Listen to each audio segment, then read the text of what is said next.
Comme chaque lundi à la mi-journée dans Smart Bourse, c'est le plan de trading avec Romain Dobré à mes côtés en plateau, membre de la cellule info d'experts de Bourse Direct. Bonjour et bienvenue Romain. Bonjour Grégoire. Deux éléments importants à noter déjà sur le calendrier de la semaine. Les États-Unis qui sont déjà passés à l'heure d'été, donc on a un décalage réduit à 5 heures pendant 2 semaines avec New York qui ouvrira à 14h30 heure française pour clôturer à 21h heure française pendant les 15 prochains jours.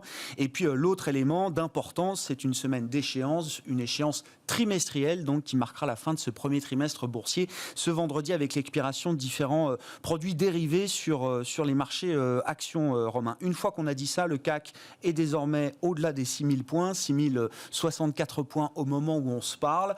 Évidemment, il faut reconnaître une forme d'optimisme, j'imagine, quand même, dans cette dynamique de marché qui profite à l'Europe un peu plus qu'aux autres. Oui, une surperformance européenne qui était bien marquée, qu'on a tous observé.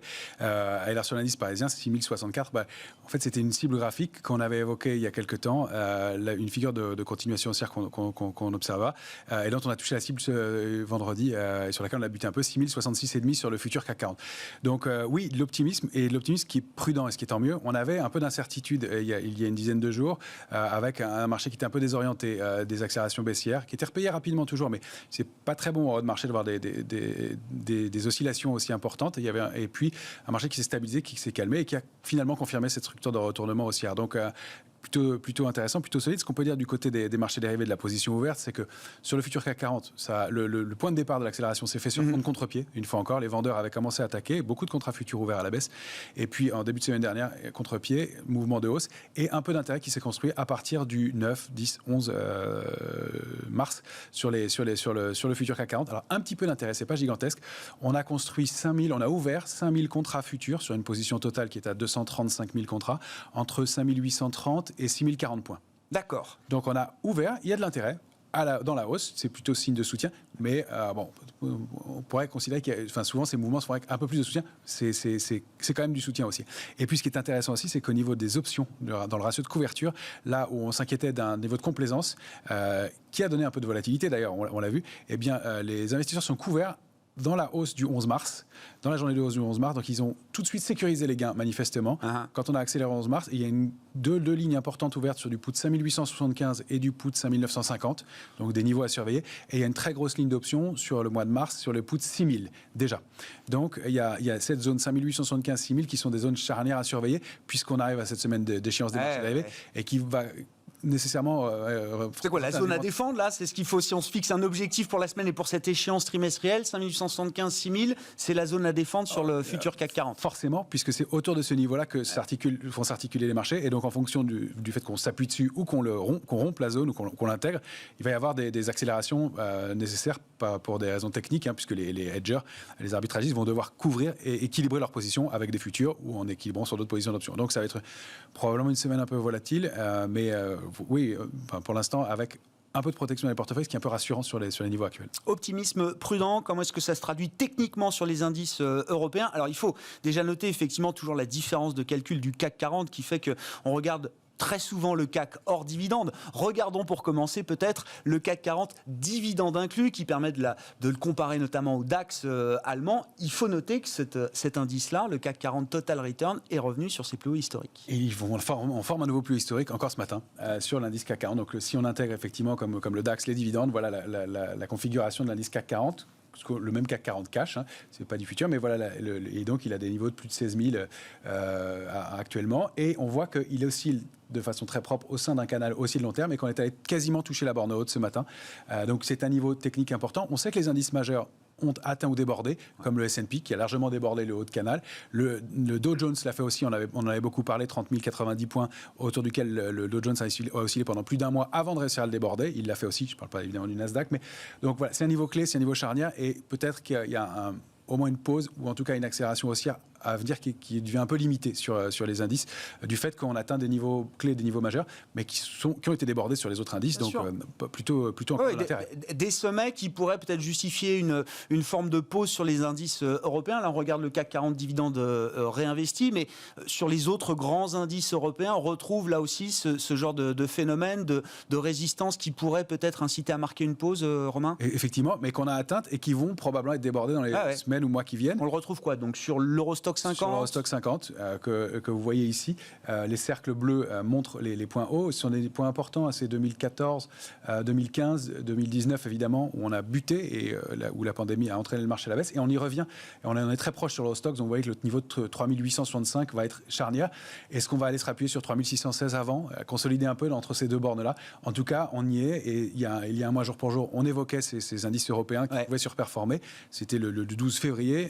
Et donc, on constate que voilà, il y a une surperformance claire et des niveaux techniques qui sont en train d'être testés et qui probablement seront débordés dans les semaines ou mois qui viennent. Bon, on le voit sur des indices européens, alors qui sont peut-être plus en retard que d'autres. Hein. Je pense à l'IBEX en Espagne, le MIB italien également. Qu'est-ce qu'on peut dire de ces indices de pays dits périphériques en zone euro, Romain? Qui sont des indices très en retard. Si on regarde le MIB, par exemple, on va voir qu'il est effectivement très en retard, qu'il a consolidé. Alors lui, c'est carrément 4 fois qu'il a buté sur le niveau de 24 080 points depuis plusieurs années. On y retourne, et là, avec un peu plus de force, avec de l'intérêt, avec une surperformance européenne, on se dit que c'est des niveaux qui vont pouvoir être débordés. On constate aussi qu'on arrive à un niveau technique charnière. Donc on l'atteint, peut-être une pause à venir. Si on réussit à déborder, à s'installer au-dessus de ces niveaux, donc le niveau de 24 080 points sur le MIB, c'est intéressant. Nous, on était entré dessus et on conserve la position avec des cibles intéressantes, 26 940 dans un premier temps, 32 880. Il faudra un peu plus de temps, mais ce sont des cibles techniques qu'on va observer. Encore une fois, tout ça est une feuille de route, ce ne sont pas des prédictions ou des prévisions. Non, bien sûr que non. C'est ce qu'on observe avec des niveaux d'alerte, 28 240 points étant le niveau d'alerte pour le MIB. Mais on voit qu'il se passe des choses sur les indices européens. C'est quand même des niveaux dans lesquels le MIB a évolué depuis 10 ans.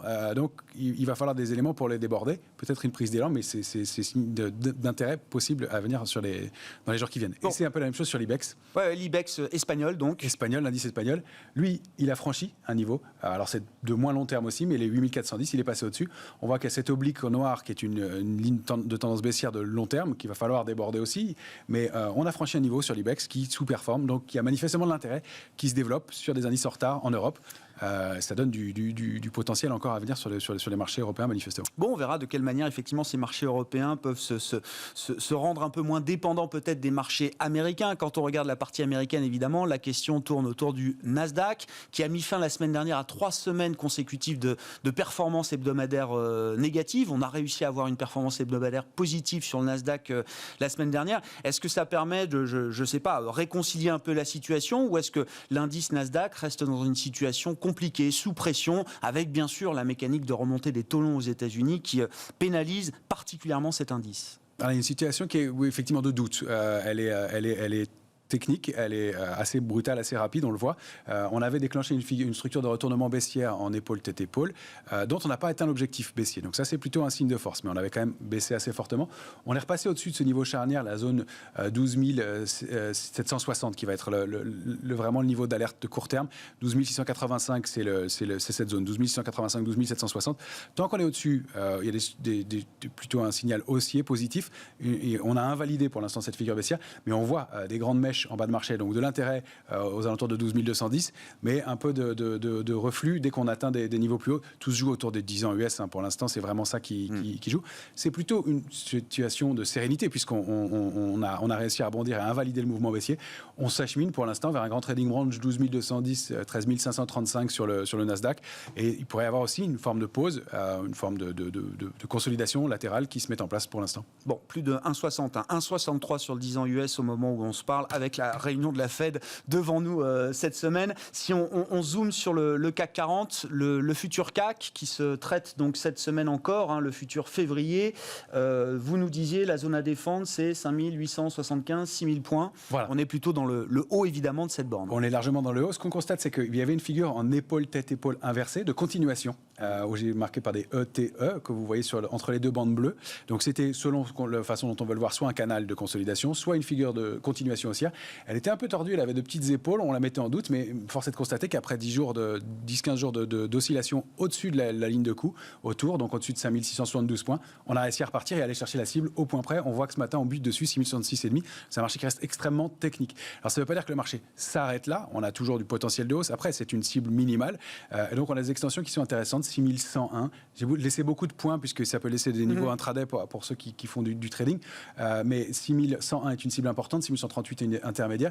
Et 6160 me semble, et sur l'indice CAC 40 cash comme sur le futur, des niveaux vraiment clés. Donc on pourrait, pourquoi pas, aller chercher des extensions sur ces niveaux-là. Pour l'instant, on voit qu'on est en train d'absorber, de digérer ce niveau cible technique qui s'est formé au point près la semaine dernière, et qui donc a confirmé un mouvement haussier. L'alerte de court terme, c'est 5992 points. L'alerte de moyen terme, elle est plus basse, hein, c'est entre 5700 et 5750. Mais pour l'échéance, pour la fin de la semaine, le niveau de 5875, 6000, il va falloir le surveiller de près. Oui. Bon, et puis un mot de l'euro-dollar qui va être lui aussi au centre de toutes les attentions après la réunion de la BCE la semaine dernière, avec la réunion de la Fed cette semaine. C'est vrai que c'est un des grands contre-pieds de début d'année par rapport au consensus de début d'année, le raffermissement du dollar et la baisse de l'euro-dollar, toujours entre 1,19 et 1,20 au moment où on se parle. C'est ça. Alors on avait un signal haussier fort, on pensait qu'on allait déborder le niveau de 1,2228, on a buté, et là pour l'instant on crée pour moi une consolidation dans un petit canal que vous voyez en noir, qui pour l'instant est plutôt une consolidation, même s'il y a eu un mouvement d'accélération baissière un peu marqué, mais il était poussé par une position spéculative qui avait fortement augmenté. On constate depuis une quinzaine de jours que la position spéculative sur l'euro-dollar baisse beaucoup, alors que le marché a donné un contre-pied en fin de semaine dernière avec un rebond au-delà de 1,1920, en tout cas de préserver ce niveau-là. On peut surveiller un éventuel rebond à court terme en tout cas. Pour l'instant, le grand trading range, c'est 1,1606, 1,2228. On reste dans la borne haute de ce trading range, au-delà d'un 19,20. Si on arrive à aller attaquer un 22,28, les cibles suivantes, c'est un 25,42.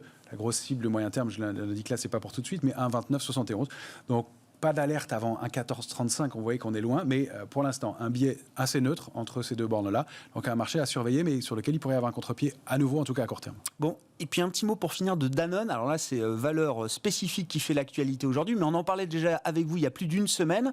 Alors on n'était pas à 60 € sur Danone à l'époque, on était quelques euros en dessous, et vous disiez que ça devenait une valeur peut-être intéressante techniquement parlant. J'imagine qu'avec la hausse du jour, ça renforce encore le cas d'investissement technique sur Danone. Oui, là c'est mieux. Ouais. Mais effectivement, il y a une quinzaine de jours, il y avait une structure de retournement.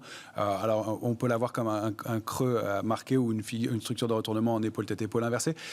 En tout cas, il y avait un niveau à surveiller, c'était le niveau de 58. On est rentré dedans un peu en dessous parce que...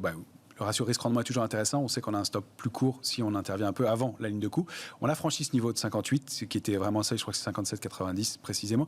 Et là, on ouvre la voie à une accélération aussi un peu plus marquée, avec une zone d'objectif qui se situe entre 70 et 72 sur le titre, tant qu'on préserve donc ce niveau de 58 qui devient maintenant assez charnière.